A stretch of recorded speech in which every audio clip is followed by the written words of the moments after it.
Coucou! Nouveau retour de partie, cette fois sur les jeux auxquels j'ai joué en février. Beaucoup moins de jeux différents ce mois-ci, seulement 14, pour plusieurs raisons. Déjà, j'ai essayé de rejouer au même jeu plusieurs fois quand c'était possible, pour essayer de me faire une opinion un peu plus solide. Ensuite, j'ai eu beaucoup de préparation à faire pour des jeux de rôle que je mène. Je découvre Donjons et Dragons, du coup c'est un peu compliqué. Jeu de rôle d'ailleurs que j'aborderai plus dans les vidéos de retour de partie tous les mois. Puis je vais plus parler des jeux auxquels j'ai pas grand chose à dire. Au pire, je les citerai rapidement à la fin de la vidéo. Et enfin, ce mois-ci, j'ai fait des animations jeux de plateau pour des enfants de 6 à 12 ans. Et ces jeux-là, je vais les aborder dans une autre vidéo. Et du coup, ça va me permettre d'un peu plus développer ce que j'ai à dire sur les jeux dont j'ai envie de parler, sans que la vidéo devienne trop longue. Et ça, c'est peut-être un truc qui est plutôt cool. On garde le même principe de notation qui se base sur l'envie d'y rejouer ou pas, que j'ai pris de la chaîne First Player. Rapidement, bleu, je veux absolument y rejouer, il passe en priorité sur les autres jeux. Vert, j'ai adoré et je le proposerai régulièrement. Jaune, je le proposerai pas de moi-même, mais j'y jouerai avec plaisir. Orange, si vraiment tout le monde veut y jouer, je peux faire un effort. Et rouge, qui aura pas dans cette vidéo, je pense pas, j'y rejouerai pas. Bon, passons au jeu. On commence avec Bunny Kingdom. C'est un jeu de draft et de placement dans lequel on va incarner des lapins qui vont découvrir le nouveau monde. On a des cartes qu'on va drafter qui sont de trois types. Les cartes de territoire qui ont une coordonnée sur lesquelles on va directement venir placer un lapin de sa couleur. Les cartes de construction qu'on va utiliser en fin de manche pour renforcer la puissance de ses fiefs avec de nouvelles cités ou des nouvelles ressources. Et enfin des cartes parchemin qui vont être des points de victoire en fin de partie. Soit brut, la carte représente un trésor qui va rapporter des points fixes à la fin. Ou alors ce sera des points de victoire conditionnels en fonction de nos placements ou des ressources qu'on produit. Et à chaque fin de manche, on va pour chacun de nos fiefs. Nos fiefs, c'est l'ensemble de territoires adjacents qu'on contrôle, c'est-à-dire sur lesquels on a des lapins. On va compter les points en multipliant les ressources différentes qui sont produites dans ce fief par la somme des tours dans chacune de nos cités. Et c'est tout, et c'est vraiment trop bien. Donc c'est vert, c'est toujours fun, la draft elle marche super bien. Au bout de quelques parties seulement, on peut essayer de contre-drafter pour gêner les autres, car du coup, le plateau est extrêmement lisible je trouve, et on peut vite voir les cartes qui intéresseraient nos adversaires. Il y a des lapins, alors des roses en plus, alors rien que pour ça je recommande le jeu. C'est beau, c'est coloré, les illustrations des cartes sont magnifiques, vraiment. C'est juste dommage qu'on puisse pas trop en profiter sans prendre le risque de ralentir la draft. Seul petit bémol je trouve, c'est le comptage des points dans les dernières manches. Au début ça va, on dépasse rarement les 10 points, mais sur les dernières, quand les fiefs sont bien développés et que le plateau est bien rempli, ça devient un peu compliqué de déterminer les ressources et les tours qu'il y a dans chaque fief. À 3 ou à 4 il marche très bien, à 2 par contre la draft est un peu plus compliquée, car on doit piocher en plus et sortir des cartes du jeu, et ça arrive même au bout de quelques parties qu'on se perde régulièrement, à savoir combien de cartes on doit garder à ce tour-là, est-ce que j'en ai défaussé assez. Ça alourdit un peu le jeu, à 2 seulement. Mais voilà, ça reste un énorme vert pour moi. C'est loin d'être de l'expert, mais c'est vraiment toujours un plaisir d'y revenir. Je dois avoir 10-12 parties actuellement, mais je m'en lasse toujours pas, vraiment. Par contre, je déconseille fortement l'extension In the Sky ou Bunny in the Sky, je sais plus. Elle ajoute des ressources, de nouvelles ressources, des cartes et un système de pièces qui pourrait être intéressant. Mais par contre, le plateau dans le ciel qui est ajouté au jeu est pour moi un gros point noir. Ça rajoute de la complexité, et je parle bien de complexité et pas de profondeur, dans un jeu qui n'en a vraiment pas besoin. Et en plus, on perd énormément en lisibilité générale. On peut avec aussi jouer à 5, mais ça je trouve ça purement anecdotique. J'ai revendu peu de jeux d'extension, mais vraiment celle-là, je savais que j'en ferais rien, donc c'était inutile que je la garde. Du coup, je m'en suis débarrassé. Voilà pour Bunny Kingdom. Radlands. Radlands, c'est un jeu de duel de cartes dans un univers post-apocalyptique à la Mad Max.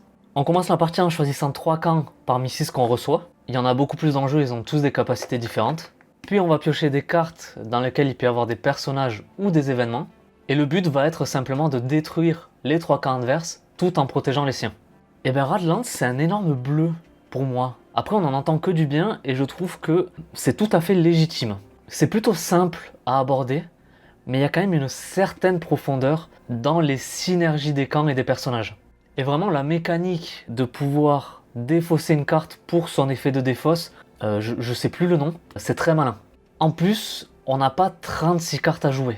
Piocher, ça coûte cher et j'ai rarement eu plus de 4 cartes en main à la fin du tour. Donc c'est très épuré et ça évite, j'ai l'impression, tout ce qui peut être analysis paralysis. En plus de ça, la DA est extrêmement belle, la thématique post-apocalyptique marche super bien. Vraiment j'adore ce jeu et grâce à lui ça me dérange vraiment plus de faire des après-midi ou des soirées jeux uniquement à deux.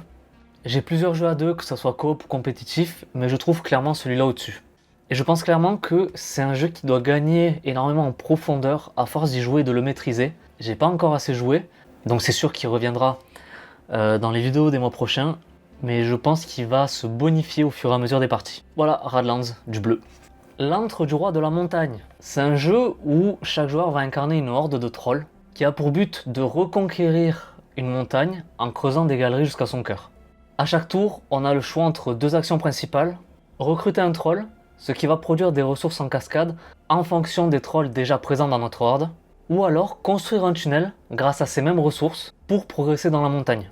En plus de ça, on a des ressources qui sont des runes qu'on va pouvoir dépenser pour faire des sorts. On peut aussi déplacer des statues qu'on va déterrer en construisant nos tunnels et qui rapporteront des points en fonction de là où elles seront placées à la fin. Ou alors construire aussi des grandes salles si l'agencement de nos tunnels le permet et qui aussi rapporteront des points en fin de partie. L'antre du roi de la montagne, c'est toujours un vert. J'ai enfin pu le tester à 3. Il tourne bien, même si on reste un peu plus dans notre coin malgré un plateau plus petit. Mais par contre là, contrairement à 4 ou 5, la répartition des statues est équilibrée. Le système de cascade de ressources est très cool je trouve, ça pousse un peu à l'optimisation. Et vu que le jeu est assez serré, la tension en fin de partie pour essayer de grappiller plus de points que ses adversaires est assez présente. Un très bon jeu du coup, qui propose en plus un mode 2v2 que j'ai pas encore essayé, mais je voulais le mentionner car c'est un truc assez rare je trouve dans ce genre de jeu. J'ai très envie aussi d'essayer l'asymétrie qu'apportent les cartes champions, qui donnent des pouvoirs, des petits pouvoirs différents à chaque joueur. Donc je pense que j'en reparlerai. Les petites bourgades, c'est un jeu de construction de villes et de placement de ressources. À chaque partie, on va avoir 6 bâtiments différents pour construire notre ville. Et chaque bâtiment demandera d'avoir positionné dans sa ville des ressources spécifiques agencées en forme de blocs de Tetris, on va dire. Et une fois qu'on a le bon pattern, on peut défausser les ressources et construire un bâtiment. Et donc à chaque tour, on va avoir un joueur actif qui va choisir une ressource. Et tous les joueurs vont devoir prendre une de ces ressources et la placer sur son plateau. Une fois qu'une ressource est placée, elle ne bouge plus. Et évidemment, il arrive parfois qu'on soit obligé de prendre une ressource qui ne nous avantage pas et qu'on est obligé de composer avec. Et à la fin de partie, on compte les points que nous rapportent les bâtiments, suivant s'ils sont ravitaillés, suivant les autres bâtiments qui sont adjacents ou sur les mêmes lignes et sur les mêmes colonnes, etc. J'aime beaucoup ce jeu, mais ça restera quand même du jaune, parce que je le sortirai plus de moi-même. Mais dans une asso où je vais, quelqu'un a voulu l'essayer et vraiment je l'ai ramené avec plaisir. Mais c'est vrai que si j'ai le choix, je préférerais sortir autre chose dans le même format, plutôt que celui-là, même si il marche extrêmement bien avec des joueurs débutants, je trouve. Il y a une extension qui rapporte un système de pièces avec en plus des nouveaux bâtiments. En gros, les pièces peuvent être dépensées pour choisir la ressource qu'on veut au lieu de prendre celle qui a été annoncée. Elle est assez bien pensée. Par contre, j'ai eu certains cas où dans la liste des bâtiments, il y en avait qui ne synergisaient pas du tout avec les autres et du coup qui n'ont pas du tout été joués pendant la partie. J'ai pas encore assez joué pour voir si y a aussi ce problème avec les cartes du jeu de base. Donc je vais pas me prononcer là-dessus, mais ça reste un très bon jeu. Ultimate Railroads, c'est une réédition du jeu Russian Railroads avec en plus dans cette boîte les extensions German et American, plus une inédite qui est l'extension Asian Railroads. Dans ce jeu, on doit développer ses réseaux de chemin de fer et son industrie. C'est du placement d'ouvriers plutôt classique, mais c'est terriblement efficace. On a des cases sur lesquelles on va aller pour développer ses rails, son industrie, acheter des locomotives ou recruter des intérimaires. Et au fur et à mesure de notre progression, on va débloquer différents bonus qui vont nous permettre au fur et à mesure de la partie de pouvoir réaliser plus d'actions ou d'engendrer plus de points de victoire à chaque manche. Dans le premier tour, on va tous faire généralement autour de 5 points. Et sur les derniers, on arrive facilement à dépasser les 100 points à chaque fois, pour finir autour de 300 voire 400 suivant le jeu auquel on joue. Et Ultimate Railroads, je pense que c'est un de mes jeux préférés. La pose d'ouvrier, de toute façon, c'est ma mécanique préférée. Et c'est donc un énorme bleu pour moi pour ce jeu-là. J'ai dû faire 2 parties du jeu de base avant de passer sur German après avoir lu quelques conseils. et je m'en lasse toujours pas. Je suis pas encore passé sur Asian qui apporte un système d'industrie commune, mais je pense que ça saurait tarder, vraiment. C'est épuré, c'est profond, il y a une énorme interaction sur les placements, c'est toujours un vrai régal. Par contre, il n'est pas sans défaut. Déjà, le thème est complètement plaqué. Avoir des rails de différentes couleurs qui vont rapporter plus de points, ça n'a pas vraiment de sens. Mais les thèmes industriels de base, moi ça me plaît. Donc même quand ils sont plaqués un peu grossièrement, ça me dérange pas du tout. Ensuite, il marche surtout à 4, et perso je le trouve beaucoup moins intéressant dans les autres configs. À 2, le premier joueur de la partie, pour moi, prend beaucoup trop d'avantages sur les rails. Il va débloquer les verts trop rapidement, et après c'est open bar pour lui sur la poste d'ouvrier, parce qu'on ne peut pas se placer sur un endroit si on ne peut pas faire l'action, dans le but uniquement de gêner son adversaire, ça c'est pas possible. Et à 3, il y a souvent 2 joueurs qui vont se disputer sur le même axe de développement, et laisser le troisième un peu tranquille, ce qui va l'avantager pas mal. Et enfin, dernier défaut pour moi, c'est sur le comptage des points. Je trouve que c'est aussi lourd sur les dernières manches de compter les centaines de points qu'on marque que le fait que ça puisse être jouissif de voir sa petite locomotive avancer tout autour du plateau. Mais malgré ça, j'ai toujours envie d'y jouer. Prochaine partie, vendredi d'ailleurs. Il me tarde. Maracaibo. Dans Maracaibo, on incarne des navigateurs dans les mers des Caraïbes et on doit commercer avec les villes et villages côtiers tout en augmentant notre influence auprès des 3 nations présentes dans ces mers-là, à savoir la France, l'Espagne et l'Angleterre. On va pouvoir recruter des personnages sous forme de cartes, les placer à différents endroits sur le plateau pour pouvoir faire leurs actions au moment où on arrive, faire avancer notre équipe d'exploration plus profondément dans les terres, améliorer notre navire pour débloquer davantage d'actions, et enfin combattre pour une des 3 nations citées plus haut. Je ne vais pas rentrer plus en détail dans les règles car c'est vraiment un gros jeu. Ça faisait longtemps que j'avais pas joué à Maracaibo. Et lorsqu'il a été proposé à mon asso, je me suis jeté dessus quand j'en gardais un excellent souvenir vraiment. Malgré un jeu, comme je l'ai dit, assez velu. On a fait une partie à 3, et malgré une reprise un peu assez difficile, j'ai d'ailleurs fini bon dernier, j'ai passé un excellent moment. Et j'ai vraiment envie d'y rejouer, donc ça sera un vert pour moi pour Maracaibo. Déjà, je trouve que le jeu de base se suffit à lui-même. Il y a un système de campagne qui va modifier légèrement le plateau. Là, on a fait une partie au milieu de la campagne de la personne qui a proposé le jeu. Comme ça, lui, il peut continuer la campagne de son côté. Ça change pas vraiment grand-chose. Là, limite, petit truc dommage, ça nous a enlevé une ville sur le chemin. Mais à part ça, rien de vraiment significatif. En plus de ça, à 3, le jeu est bien plus court, sans vraiment changer l'équilibre ou quoi que ce soit. Donc je vais le recommander surtout à 3. Le jeu sur la table a vraiment de la gueule, il est très beau, c'est très coloré également, mais par contre c'est pas toujours très lisible. C'est parfois un peu compliqué de savoir au premier coup d'œil quelle est la nation dominante dans les Caraïbes. Pour ça, il faut regarder quelle nation a le plus de cubes posés sur le plateau, ce qui nous donne des avantages ou des désavantages au moment des combats. Et ça, c'est pas toujours très clair. Certaines iconographies aussi, que ce soit sur les cartes ou sur nos plateaux, obligent assez souvent d'aller rejeter un œil dans les règles. Mais à part ça, c'est vraiment un jeu très bien construit, je trouve. Maracaibo vert. Tiletum, de nouveau. Dans Tiletum, on joue des riches marchands de la Renaissance, parcourant l'Europe pour participer à des grandes foires commerciales et à la construction des cathédrales.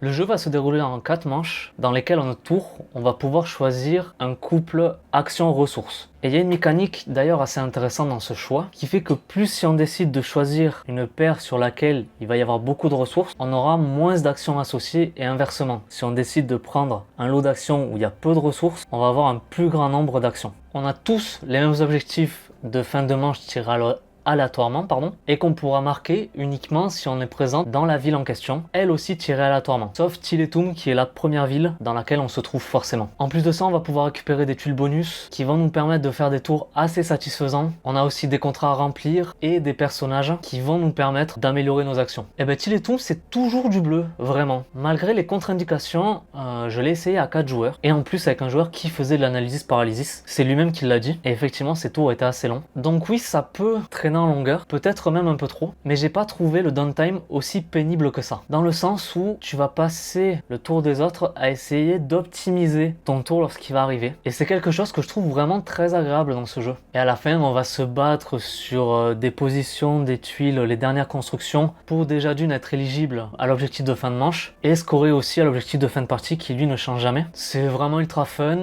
Et à 4, le plateau a vraiment une super gueule avec toutes les couleurs des joueurs. Et point positif, on a à trier aucune tuile au début. Et du coup, j'ai aussi essayé à 3. Et je pense que c'est peut-être ce que je préfère. Juste devant 4 joueurs, je pense, mais pas de beaucoup. Parce qu'il y a plus d'interaction qu'à 2 joueurs et c'est quand même beaucoup moins long qu'à 4. Même si le tri des tuiles en début de partie est un peu lourd, tout le reste s'enchaîne vraiment très bien. Et le jeu reste ultra plaisant. Et cerise sur le gâteau, je trouve qu'il s'explique extrêmement bien. Contrairement à ce qu'on pourrait penser au début. Il y a 6 actions, des bonus, des objectifs et en avant. Et je trouve quand même que la rejouabilité elle est là. Les points de fin de partie ne suffisent pas à gagner, il faut vraiment se concentrer sur les objectifs de chaque manche. Qui de fait changent à chaque partie. Donc vivement les prochaines pour Chiletum.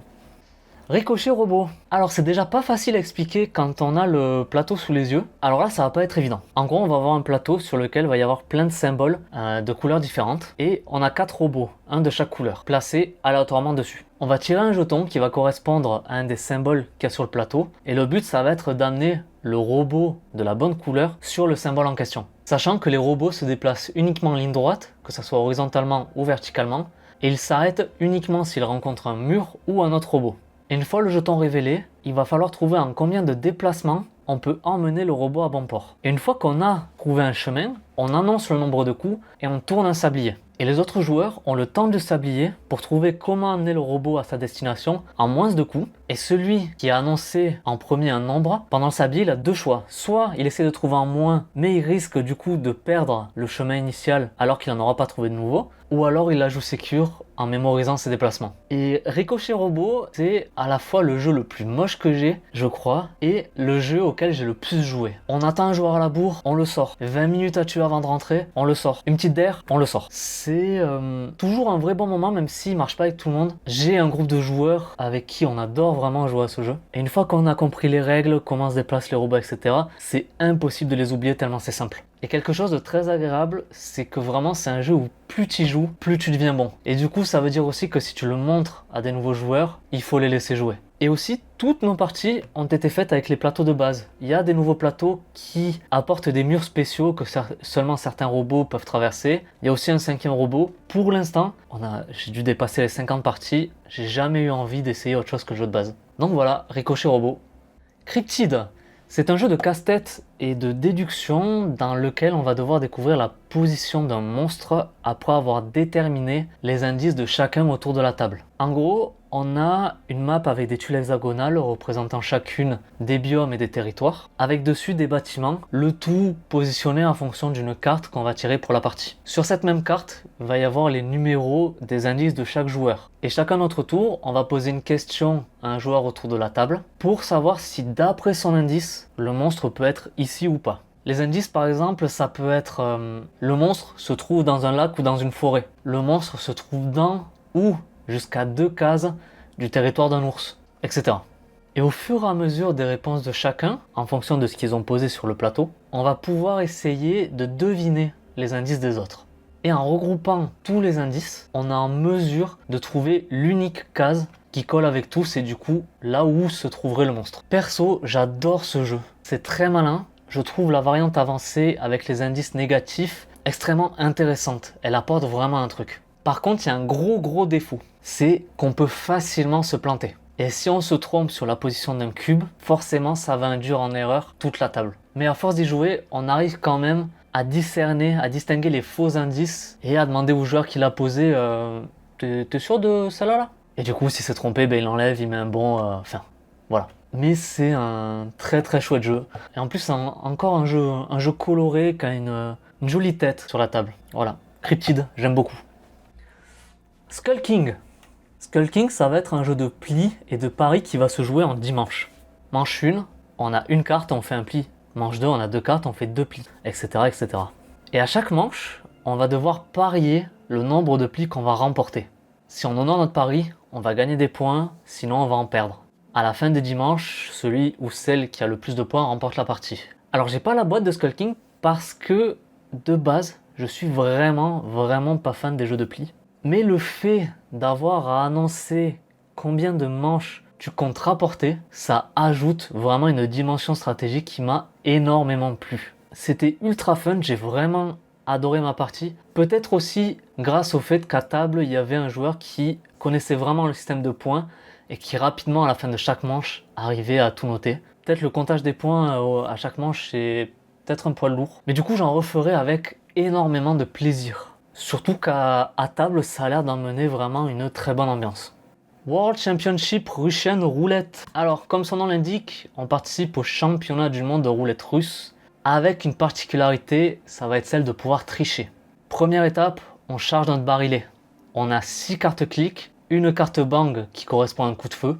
On est censé mettre une carte de côté et donc avoir dans notre barillet une carte bang, 5 cartes clics. Et effectivement, on peut tricher et mettre de côté la carte bang. Ce qui fait que dans notre barillet, on va avoir que des clics et on va rien risquer pour la partie. Ensuite, on mélange les cartes pour faire tourner le barillet. Puis avec un dé, on va annoncer le nombre de coups qu'on va tirer. Et là, il va commencer à y avoir des suspicions. Toi là, tu vas vraiment tirer 5 coups. Et là, il va y avoir une phase d'accusation. On va pouvoir accuser quelqu'un de triche. La personne accusée va révéler la carte qu'il a mis de côté en début de partie. Si c'est une carte bang, ça veut dire qu'effectivement c'est un tricheur. L'arbitre dans la digeste du jeu, donc l'arbitre du tournoi, lui tire une balle dans la tête. Il est éliminé pour la manche. Si par contre la personne accusée n'a pas mis de bang et donc n'a pas triché, la personne qui accuse va devoir rajouter une carte balle dans son barillet. Ensuite, on va tirer autant de cartes qu'on a annoncé en pariant sur notre dé. Si on est encore vivant à la fin, on remporte des points. Sinon, on a un personnage qui meurt. On en a 4 au total. Si, lors de la partie, nos 4 personnages meurent, on est éliminé. Et en plus de ça, on a des cartes action qui permettent soit de tirer en l'air, voire de tirer sur les autres, d'influencer sur les paris de chacun ou les obliger à tirer une fois de plus. Ça ajoute vraiment un petit sel au jeu qui est très agréable. Et du coup, ça va être un bon vert pour ma part. C'est vraiment un bon jeu d'ambiance avec un thème original et assez violent, il faut dire. Du coup, je suis assez fan du truc, même si je pense qu'il marchera pas à toutes les tables. Mais ça, je pense aussi, c'est l'apanage de tous les jeux d'ambiance. Ça dépendra avec qui on y joue. Mais pour moi, ça reste un vert, je me suis vraiment régalé. Acropolis, c'est un jeu de construction de ville couplé à du placement de tuiles. On a une rivière de tuiles avec sur chacune différents quartiers. Et chacun son tour, on va prendre une tuile pour la positionner dans sa ville. Recouvrir un quartier annulera les points que potentiellement il aurait pu engendrer en fin de partie. Mais recouvrir une carrière, ça va permettre de gagner de la pierre. Pierre qui va servir à pouvoir acheter des tuiles plus loin dans la rivière. De base, la première tuile est gratuite, la seconde coûte une pierre, la troisième 2 pierres, etc. Concernant les quartiers, si je me souviens bien, on a les quartiers résidentiels qui doivent être côte à côte pour en former un grand. Les quartiers marchands qui, au contraire, eux, doivent être séparés. Les casernes qui doivent être sur le pourtour de la ville. Les temples, eux, qui doivent être entourés complètement. Et les parcs, eux, qui rapportent des points, peu importe où ils sont placés. Et en plus des quartiers, on va avoir des multiplicateurs de chaque couleur qui seront nécessaires pour marquer des points. Ben, écoutez, je trouve que vraiment, il n'a pas volé son as d'or. Même si j'ai essayé le jeu K2, ce qui n'est pas sa meilleure configuration, je pense. C'était suffisant vraiment pour avoir le potentiel du truc. C'est léger, c'est fun, c'est court, c'est même très joli quand on construit une ville qui commence un peu à aller dans la hauteur. Donc voilà, c'est un bon vert pour moi. Acropolis, très très bon jeu. Dice Theme Park, un jeu de construction de parc d'attractions. Je vais passer rapidement dessus car je le trouve très compliqué à expliquer. Même si en jeu il tourne plutôt bien, je suis pas sûr d'avoir assez de recul nécessaire pour dire des choses pertinentes dessus. Simplement, c'est un jaune qui va tirer quand même un peu vers le vert, car je veux être sûr d'avoir exploré tout ce que le jeu avait à proposer avant de le ranger dans mon armoire et de ne plus y toucher. Donc voilà, Dice Theme Park rapidement, ça va être du jaune-vert. Voilà. Cluster, c'est un jeu avec des aimants. Chacun, on va avoir le même nombre d'aimants autour de la table et on va avoir une corde qui va être posée et le but du jeu, ça va être chacun notre tour de poser un aimant au centre de la corde. Si lors de ton tour, 2 aimants se touchent, peu importe que ce soit le tien ou les autres que tu as fait bouger, tu les récupères. Et le but, ça va être de ne plus avoir d'aimants en main. Cluster, c'est vraiment un gros vert pour moi parce que c'est un jeu que je peux emmener à la fois dans un bar, en convention lorsque je sais que je vais animer quelques parties, ou même à des repas de famille. Ça marche avec tout le monde, avec tous les âges, ça s'explique en 2 secondes. Je peux laisser le jeu, je sais que tout le monde va s'amuser avec. J'adore Cluster, je trouve que c'est une excellente idée. Donc voilà, un vert pour moi. Et dernier jeu pour aujourd'hui, ça va être QE ou QI, je sais pas. Dans QE, on va jouer des nations qui cherchent à récupérer le plus d'entreprises aux enchères. Le but va être à la fois d'avoir des entreprises sur des marchés différents et aussi de spécialiser dans un marché propre. L'un ou l'autre va venir engranger des points. Et donc pour ça, quand une entreprise est mise aux enchères, on parie la somme qu'on veut. 1 euro, 10 euros, 250 000 euros. Et celui qui met la plus grande somme, évidemment, remporte l'enchère. Sachant que les enchères se font face cachée. Mais le twist qui est très malin, c'est qu'à la fin de la partie, celui qui va avoir dépensé le plus d'argent dans toutes ces enchères va être éliminé, peu importe les entreprises qu'il a récupérées. J'ai passé une très agréable partie, on a plutôt bien rigolé, mais ça va quand même être un jaune. Je trouve qu'on en fait vite le tour, le thème il me parle pas vraiment, mais j'en referai quand même avec plaisir si jamais il est proposé de nouveau. Donc voilà, c'était le petit tour des jeux que j'ai joués en février. Il y a une autre vidéo qui va venir rapidement par rapport à ce que je disais au début, des jeux dont je me suis servi pour animer avec des enfants. J'espère que celle-ci vous a plu, voire même qu'elle aura été utile à certains. Si jamais vous voulez plus de détails sur un des jeux dont j'ai parlé, n'hésitez pas à me le dire. Ce sont globalement des jeux que j'apprécie, donc je serais ravi d'en reparler plus en profondeur. Sous réserve d'y avoir assez joué pour vraiment avoir des choses pertinentes à dire. N'hésitez pas à vous abonner, à mettre un j'aime, à commenter si vous avez des questions, j'y répondrai. Voilà, c'était Cyril. Tchuss!